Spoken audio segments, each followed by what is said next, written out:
السلام عليكم ورحمة الله وبركاته. الحمد لله رب العالمين، والصلاة والسلام على رسول الله وعلى آله وصحبه أجمعين. أما بعد, ഏറ്റവും സ്നേഹനിധികളായ എൻ്റെ പ്രേക്ഷകരെ, സഹോദര സഹോദരിമാരെ, വത്സല്യനിധികളായ എൻ്റെ വിദ്യാർത്ഥിനികളെ, ഇന്ന് നമുക്ക് ചർച്ച ചെയ്യാനുള്ളത് ഏറ്റവും മഹത്വമേറിയ ശ്രേഷ്ഠമേറിയ രണ്ട് ദിക്റുകളെ സംബന്ധിച്ചാണ്.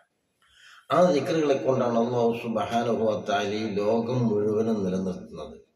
ആ ഒരു ദിക്റിനെ പറയുന്ന ഒരു വ്യക്തി ഇവിടെ ഉണ്ടാകുന്ന കാലത്തോളം അല്ലാഹു സുബ്ഹാനഹു വ തആല ഈ കാണുന്ന സൂര്യനും ചന്ദ്രനും കോടാനക്കോടി നക്ഷത്രങ്ങളും മുഴുവനും എന്തെല്ലാം വസ്തുക്കൾ ആവശ്യമുണ്ടോ ഈ ലോകത്ത്, അത് മുഴുവനും ആ മനുഷ്യന് വേണ്ടി അല്ലാഹു സുബ്ഹാനഹു വ തആല നിലനിർത്തുക.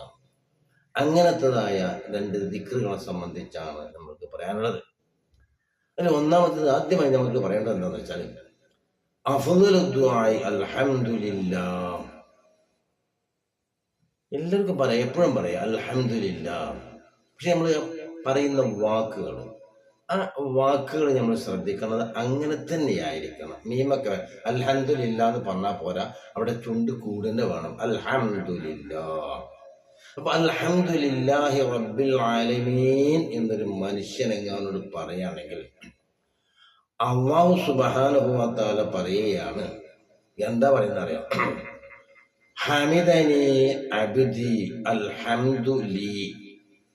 മലായികത്തുകളോട് നിന്നെ സംബന്ധിച്ച് ഈ നിഷ്കളങ്കമായ ഇഖ്ലാസോടുകൂടെ നീ അൽഹംദുലില്ലാഹ് എന്നങ്ങോട്ട് പറഞ്ഞാൽ അല്ലാഹു സുബ്ഹാനഹു വ തആല അവന്റെ മലായികത്തുകളോട്, അവന്റെ അടുക്കലുള്ളവരോട് അവൻ പറയുകയാണ്, ഹമിദനി അബ്ദി, എന്റെ അടിമ എന്നെ സ്തുതിച്ചിരിക്കുന്നു. അൽഹംദു ലീ, ഹംദ് എനിക്ക് മാത്രം അധികാരപ്പെട്ടതാണ്. ലോകത്ത് ഒരു വ്യക്തിക്കും അതിന് അർഹതയില്ല, അതുകൊണ്ട് അത് എനിക്ക് അധികാരപ്പെട്ടതാണ്. അപ്പൊ അൽഹംദുലില്ലാ എന്ന് പറഞ്ഞത് ഈ ലോകവും ഈ ലോകത്തെക്കാളും അല്ലാഹു സുബ്ഹാനഹു വ തആല ശ്രേഷ്ഠമാക്കിയിരിക്കുന്നു. അതുകൊണ്ട് തന്നെ ആദ്യം നബി അലൈഹി സ്വലാത്തു വസ്സലാം ആദ്യം പറഞ്ഞ വാക്ക് അൽഹംദുലില്ലയാണ്. ലോ അന്ന ദുനിയാ ബിഹദാഫിരിഹാ ബിയദി റജുലിൻ മിൻ ഉമ്മത്തി ثم قال الحمد لله كان الحمد لله أفضل ذلك. ബഹുമാനപ്പെട്ട ഇമാം ഖുർത്തുബി റഹ്മത്തുള്ളാഹി അലൈഹി സൂറത്തുൽ ഫാത്തിഹ വിശദീകരിച്ച ഭാഗങ്ങളിൽ ഇത് വിശദീകരിച്ചിട്ടുണ്ട്. അല്ലാഹുവിന്റെ റസൂൽ പറയാനത്രേ, എന്റെ ഉമ്മത്തിൽപ്പെട്ട ഒരു വ്യക്തി ഒരു അൽഹംദുലില്ലാ പറഞ്ഞാൽ അതിന്റെ ശ്രേഷ്ഠതയും മഹത്വം എന്താ? ഈ ലോകത്ത് എന്തെല്ലാം വിലപിടിപ്പുള്ള വസ്തുക്കളുണ്ടല്ലോ, എന്തെല്ലാം കാര്യങ്ങളുണ്ടോ, അതിനേക്കാൾ ഒക്കെ അവന് ഹൈറായത് അവരൊറ്റ അൽഹംദുലില്ലയാണ്. അതെല്ലാം പാടെ ഈ ലോകവും ഈ ലോകത്തിലുള്ള എല്ലാ വസ്തുക്കളും എൻ്റെ ഉമ്മത്തിൽപ്പെട്ട ഒരു വ്യക്തിയുടെ അധീനത്തിൽ വരികയും ശേഷം അവൻ അത് അവഗണിച്ചുകൊണ്ട് അൽഹംദുലില്ലക്ക് ശ്രേഷ്ഠ നൽകുകയും മഹത്വം നൽകുകയും അവൻ പറയുകയും ചെയ്താൽ അൽഹംദുലില്ലാഹ് അഫ്ളലു ദാലിക. അതുകൊണ്ട് അൽഹംദുലില്ലാ ഇതിനേക്കാൾ അവന് ശ്രേഷ്ഠമായത് മറ്റൊന്നില്ല. അപ്പൊ അതുകൊണ്ട് അൽഹംദുലില്ലാഹ് എന്ന് നമ്മൾ പറയാം. അൽഹംദുലില്ലാഹി റബ്ബിൽ ആലമീൻ. കേട്ടില്ലേ? അഹബ്ബുൽ കലാമി ഇലല്ലാഹി അർബഉൻ. അള്ളാഹുവിലേക്ക് ഏറ്റവും ശ്രേഷ്ഠമായത്, ഏറ്റവും അള്ളാഹ്ക്ക് ഇഷ്ടമായ വചനങ്ങൾ 4. 1 സുബ്ഹാനല്ലാഹ്, അൽഹംദുലില്ലാഹ്, ലാ ഇലാഹ ഇല്ലല്ലാഹ്, അല്ലാഹു അക്ബർ. മനസ്സിലാക്കണം, ഈ 4 വചനങ്ങൾ അള്ളാഹുവിലേക്ക് ഏറ്റവും ഇഷ്ടമായതുകൊണ്ട് നമ്മൾ ഖുർആൻ ഓതാൻ തുടങ്ങുമ്പോൾ തന്നെ എന്താ അൽഹംദുലില്ലാഹി റബ്ബിൽ ആലമീൻ അല്ലേ? പരിശുദ്ധ ഖുർആനാണ്.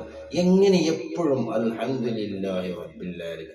ചില ആളുകൾ അതിലങ്ങനെ ലയിച്ചിരിക്കും. ചില ആൾക്കാർ അൽഹംദുലില്ലാഹി റബ്ബിൽ ആലമീൻ എപ്പോഴും പറയും. നമുക്ക് പറയാം, കണക്കല്ലാത്തത് നമ്മൾക്ക് പറയാം, ഏത് സന്ദർഭത്തിലും പറയാം. അങ്ങനെ നമ്മൾ പറഞ്ഞു കഴിഞ്ഞാൽ അത് നമ്മുടെ ജീവിതത്തിൻ്റെ ഒരു ഭാഗമായി മാറും. അങ്ങനെ നമ്മൾ പതിവാക്കുമ്പോൾ ജീവിതത്തിൻ്റെ ഒരു ഭാഗമായി മാറുമ്പോൾ നമ്മൾ മരിക്കുമ്പോഴും അല്ലാഹുവിൻ്റെ വചനം ഉച്ചരിച്ചുകൊണ്ട് മരിക്കാൻ കഴിയും. രണ്ടാമത്തെ വചനം എന്താണെന്ന് പറയുന്നത്, അഫ്ളലു ദിക്രി ലാ ഇലാഹ ഇല്ലല്ലാഹ് എന്ന് പറഞ്ഞാൽ എന്താണ്? അഫ്ളലു ദുആഇ അൽഹംദുലില്ലാഹ്. ശുക്ർ, അൽഹംദുലില്ലാഹ്, സകല സ്തുതിയും അല്ലാഹുവിനാണ്. എന്നെ എല്ലാ കാര്യങ്ങളും എൻ്റെ നിയന്ത്രിക്കുന്ന എൻ്റെ അടക്കവും അനക്കവും എന്ന് വെക്കേണ്ട എന്തെല്ലാം കാര്യങ്ങളുണ്ടോ അതെല്ലാം നിന്റെ അടുക്കൽ നിന്നാണെന്ന് ഞാൻ സമ്മതിക്കുന്നു. അതുകൊണ്ട് നിന്റെ അനുഗ്രഹം എത്രമാത്രം വലുതാണ് പറഞ്ഞാൽ ഒതുങ്ങയില്ല. അൽഹംദുലില്ലാഹ്. രണ്ടാമത്തത് അഫ്ളലുൽ ദിക്രി ലാ ഇലാഹ ഇല്ലല്ലാഹ്. പക്ഷെ ഇതൊക്കെ നമ്മൾ കേൾക്കുക, ഒരു കാത് കൂടെ പോകുന്ന ആൾക്കാർക്ക് ഇതുകൊണ്ടൊരു പ്രയോജനം ഉണ്ടാവില്ല കേട്ടോ. അത് ഞാൻ ആദ്യം തന്നെ പറഞ്ഞുതരാം. ഇത് യൂത്ത് വരുമാനത്തിന് വേണ്ടിയോ അതല്ലെങ്കിൽ മറ്റേതെങ്കിലും ദുനിയായ കാലലാഭത്തിന് വേണ്ടിയോ അല്ല. ഞാനിത് പറയുന്നു, ഇത് കേൾക്കുന്നു, ഇത് കേട്ടൊരാള് അവന്റെ ജീവിതത്തിൽ പകർത്തുന്നു. എന്നാൽ അതിൻ്റെ ഒരു പ്രതിഫലം, അതിൻ്റെ ഒരു ഭാഗത്തിന്റെ ഒരു അംശം എനിക്കും കരസ്ഥമാകും എന്നുള്ളതാണ്. അഫ്ളലു ദിക്രി ലാ ഇലാഹ ഇല്ലല്ലാഹ്. ലാ ഇലാഹ ഇല്ലല്ലാഹ്, അല്ലാതെ ഒരു ഇലാഹില്ല. ഫഅലം അന്നഹു ലാ ഇലാഹ ഇല്ലല്ലാഹ്. പരിശുദ്ധ ഖുർആൻ പറഞ്ഞു, അഫ്ളലു മാ ഖുൽതു അന വന്നബിയ്യൂന. ഞാനും എൻ്റെ മുമ്പ് കഴിഞ്ഞു പോയ പ്രവാചകന്മാരും പറഞ്ഞതിൽ വെച്ച് ഏറ്റവും ശ്രേഷ്ഠമായത് ലാ ഇലാഹ ഇല്ലല്ലാഹ് വഹ്ദഹു ലാ ശരീക ലഹു ലഹുൽ മുൽക്കു വലഹുൽ ഹംദു വഹുവ അലാ കുല്ലി ഷൈഇൻ ഖദീർ. ലാ ഇലാഹ ഇല്ലല്ലാഹ്. ഒരുപാട് പേരുണ്ട്.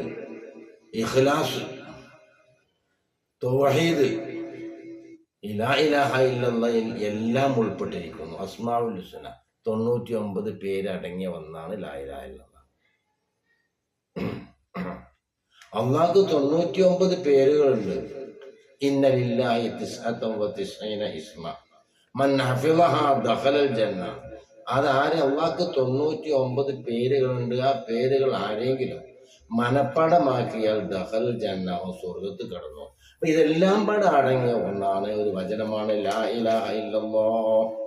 ഒരവസരത്തില് മഹാനായ അബൂ ഹുറൈറ റളിയല്ലാഹു അൻഹു നബി സല്ലല്ലാഹു അലൈഹി വസല്ലമ തങ്ങൾ അള്ളാഹുവിന്റെ റസൂലിന്റെ ചെരുപ്പ് അങ്ങോട്ട് കൊടുത്തിട്ട് പറഞ്ഞു, മൻ ഖാല ലാ ഇലാഹ ഇല്ലല്ലാഹ് ദഖൽ ജന്ന. അബൂ ഹുറൈറ ആരെങ്കിലും ലാ ഇലാഹ ഇല്ലല്ലാഹ് പറഞ്ഞാൽ സ്വർഗത്ത് കടന്നു. തെളിവിന് അള്ളാഹുവിന്റെ റസൂലിന്റെ ചെരുപ്പ്. ഈ ചെരുപ്പ് വലിയ അതൃപ്പത്തില് അള്ളാഹുവിന്റെ റസൂലിന്റെ ചെരുപ്പാണ്, അള്ളാഹുവിന്റെ റസൂലിനെ കണ്ടിട്ടുണ്ട്, അള്ളാഹുവിന്റെ റസൂലിലേക്ക് നിന്ന് കിട്ടിയ ഹദീസാണ് എന്നതിന് തെളിവായിക്കൊണ്ട് ഓടി ഈ ചെരുപ്പും കൊണ്ട് മഹാനായ ഉമറുൽ ഫാറൂഖ് റളിയല്ലാഹു അൻഹുവിന്റെ സന്നിധിയിലെത്തി. അവിടെ എത്തിയിട്ട് പറഞ്ഞു, മൻ ഖാല ലാ ഇലാഹ ഇല്ലല്ലാഹ് ദഖലൽ ജന്ന ഖാല റസൂലുള്ളാഹി. ഇത് പറഞ്ഞു. മഹാനായ അബൂ ഹുറൈറ റളിയല്ലാഹു അൻഹു പറഞ്ഞിട്ട് ഇതങ്ങോട്ട് കാണിച്ചു കൊടുക്കാൻ വെച്ചു. ഉടനെ തന്നെയാണ് ഉമർ റളിയല്ലാഹു അൻഹു ബഹുമാനപ്പെട്ട അബൂ ഹുറൈറനെ ഒരു അടി അങ്ങോട്ട് കൊടുത്തു, നെഞ്ചിലേക്ക് ഒരു അടി കൊടുത്തു. ഉടനെ അള്ളാഹുവിന്റെ റസൂലിന്റെ അടുക്കിലേക്ക് ചെന്നു. നബിന്റെ അടുക്കൽ ചെന്നിട്ട് പറഞ്ഞു, നബിയെ തങ്ങളങ്ങനെ പറഞ്ഞു, മൻ ഖാല ലാ ഇലാഹ ഇല്ലല്ലാഹ് ദഖലൽ ജന്ന. ഓ പറഞ്ഞിട്ടുണ്ടല്ലോ. എന്നാൽ ഇസ്ലാമിന്റെ പ്രാരംഭഘട്ടമാണ്, ആദ്യഘട്ടമാണ്. ജനങ്ങളൊക്കെ ഇബാദത്ത് ഉപേക്ഷിച്ചുകൊണ്ട് ലാ ഇലാഹ ഇല്ലല്ലാഹ് മാത്രം ആസ്പദമാക്കി ജീവിക്കും നബിയെ. അതുകൊണ്ട് അതിനൊരു പരിഹാരം ഉണ്ടാക്കണം ആണ് ജനങ്ങളൊക്കെ അമൽ ചെയ്തോട്ടെ. നബി അതിന് ഉമർ ഖത്താബ് റളിയല്ലാഹു അൻഹുവിന്റെ ആ വാക്കിനോട് യോജിച്ചു. ആയിക്കോട്ടെ. അപ്പൊ ഇത്തരം മാത്രം ശ്രേഷ്ഠതയും മഹത്വമുള്ള ഒരു ദിക്റാണ് ലാ ഇലാഹ ഇല്ലല്ലാഹ്. മനസ്സിലായല്ലോ?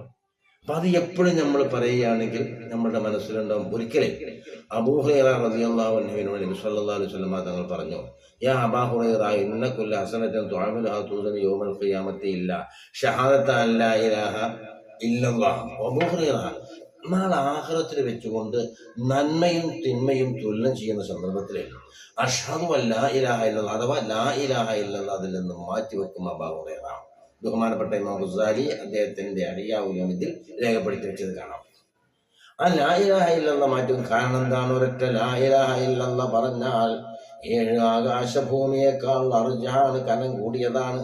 അതിന് തുല്യമായി ഒരു അമലില്ല എന്നതുകൊണ്ട് തന്നെ ലാ ഇലാഹ ഇല്ലല്ലാഹ് അത്രമാത്രം ശ്രേഷ്ഠത. അപ്പൊ ഞാൻ പറഞ്ഞുകൊണ്ട് വന്നത്, അൽഹംദുലില്ലാഹ് നമ്മൾ പതിവാക്കുക, ലാ ഇലാഹ ഇല്ലല്ലാഹ് പതിവാക്കുക. ഇത് പതിവാക്കി കഴിഞ്ഞാൽ നമ്മൾ അതിന് അടിമപ്പെട്ടു പോകും. യഥാർത്ഥത്തിൽ അള്ളാഹുവിൻ്റെ അടിമയായി മാറും. ആ അടിമത്വത്തിലൂടെ നമ്മൾക്ക് ദുനിയാവിൽ നിന്ന് വിട പറയാനും കഴിയും. സുഹൃത്തുക്കളെ, അതുകൊണ്ട് ഇതെല്ലാം ഇതെല്ലാം ഉൾപ്പെട്ട ഒരു മഹത്തായ ദിക്റാണ് ലാ ഇലാഹ ഇല്ലല്ലാഹു വഹ്ദഹു ലാ ശരീക ലഹു ലഹുൽ മുൽക്കു വലഹുൽ ഹംദു വഹുവ അലാ കുല്ലി ഷൈഇൻ ഖദീർ. രാവിലെ സൂര്യോദയത്തിന്റെ മുമ്പ് 100 പ്രാവശ്യം പറഞ്ഞുകൊള്ളുക. അസ്തമനത്തിന്റെ മുമ്പ്, അസ്തമയ സമയത്തിന്റെ മുമ്പ് 100 പ്രാവശ്യം പറഞ്ഞുകൊള്ളുക. ലാ ഇലാഹ ഇല്ലല്ലാഹു വഹ്ദഹു ലാ ശരീക ലഹുൽ മുൽക്കു വലഹുൽ ഹംദു വഹുവ അലാ കുല്ലി ഷൈഇൻ ഖദീർ. യുഹ്യി വയുമീതു എന്ന് കൂട്ടിയാലും കുഴപ്പമില്ല, അങ്ങനെയുണ്ട് ഹദീസിൽ കേട്ടോ. അപ്പോൾ ഖബല തുലൂഇ ശംസി വഗുറൂബിഹ, സൂര്യൻ ഉദിക്കുന്നതിന്റെ മുമ്പ് അത് അസ്തമിക്കുന്നതിന്റെ മുമ്പ് അടുത്തായിട്ട് നമ്മൾ ഈ 100 പ്രാവശ്യം പറയും. അപ്പം 200 ദിക്ർ ഒരു ദിവസം നമ്മൾക്ക് കിട്ടും. അങ്ങനെ കിട്ടിക്കഴിഞ്ഞാൽ സ്വർഗത്തിലേക്കുള്ള ഒരു വഴിയായിരിക്കും. അതുകൊണ്ട് തന്നെ അള്ളാഹുവിന്റെ റസൂൽ പറഞ്ഞത് മൻ ഖാല ലാ ഇലാഹ ഇല്ലല്ലാഹ് മുഖ്ലിസൻ ദഖലൽ ജന്ന. മുഖ്ലിസ് എന്ന കൂടെ ഇഖ്ലാസ് കൂടെ എല്ലാവരും ലാ ഇലാഹ ഇല്ലല്ലാഹ് പറയും കേട്ടോ. അതുപോലെ തന്നെ അൽഹംദുലില്ലാഹ് പറഞ്ഞാൽ അപ്പം ഈ 2 വചനങ്ങളാണ് നമ്മൾ ഇന്ന് മനസ്സിലാക്കിയത്. ഇത് നമ്മൾ നമ്മുടെ ദൈനംദിന ജീവിതത്തിൽ പകർത്തുക. അല്ലാഹു സുബ്ഹാനഹു വ തആല തൗഫീഖ് നൽകട്ടെ. അപ്പോൾ എൻ്റെ പ്രിയമുള്ള സുഹൃത്തുക്കളെ, യൂട്യൂബ് വരുമാനത്തിന് വേണ്ടിയല്ല, മറ്റേതെങ്കിലും കാലാപത്തിന് വേണ്ടിയല്ല, ഇതിൻ്റെ ഒരു പ്രതിഫലത്തിൻ്റെ ഒരു ഭാവനാംശം എനിക്കും ലഭിക്കും എന്നതുകൊണ്ട് തന്നെ അല്ലാഹു സുബ്ഹാനഹു വ തആല അവൻ്റെ മുത്തഖീങ്ങൾ സ്വാലിഹീങ്ങൾ നമ്മളെ എല്ലാവരെയും ഉൾപ്പെടുത്തി തരട്ടെ. ദുആ കൊണ്ട് വസിയത്ത് ചെയ്ത നിരവധി ആളുകളുണ്ട്. അവർക്കെല്ലാം അവരുടെ എല്ലാവരുടെയും ഹസ്ബ് നസ്ബ് അവരുടെ ഉദ്ദേശങ്ങളൊക്കെ അറിയുന്ന ഖാലിഖായ ഉടമസ്ഥനായ റബ്ബ് അവരെയും നമ്മളുടെയും എല്ലാ ഉദ്ദേശങ്ങളെയും പൂർത്തീകരിച്ചു തരട്ടെ. കടുത്ത ബലാഹുകളെ കൊണ്ട്, പരീക്ഷണങ്ങളെ കൊണ്ട് അള്ളാഹുവേ നീ ഞങ്ങളെ പരീക്ഷിക്കല്ല റഹ്മാനെ. അതുപോലെ തന്നെ അള്ളാഹുവേ ഞങ്ങളിൽ നിന്ന് വന്നു പോയ ചെറുതും വലുതുമായ എല്ലാ പാപങ്ങളും നീ പുറത്തു തരണേ റഹ്മാനെ. അള്ളാഹുവേ ഞങ്ങളിൽ നിന്ന് മരിച്ചുപോയ നിരവധി ആളുകളുണ്ട്, മാതാപിതാക്കളുണ്ട്, ഉറ്റവരുണ്ട്, ഉടയവരുണ്ട്, കൂട്ടുകുടുംബങ്ങളുണ്ട്. അവർക്കെല്ലാം നീ മഗ്ഫിറത്തും റഹ്മത്തും നൽകണേ റഹ്മാനെ. അവരുടെ ബർസഖിയായ ജീവിതം റാഹത്തിനും സന്തോഷത്തിനും മാറ്റണേ റഹ്മാനെ. അവരെയും ഞങ്ങളെയും നിന്റെ ജന്നാത്തുൽ ഫിർദൗസിൽ ഒരുമിച്ച് കൂട്ടി അനുഗ്രഹിക്കണേ റഹ്മാനെ. റഹ്മത്തിക യാ അർഹമർ റഹീമീൻ. അസ്സലാമു അലൈക്കും വറഹ്മത്തുള്ളാഹി വബറകാതുഹു.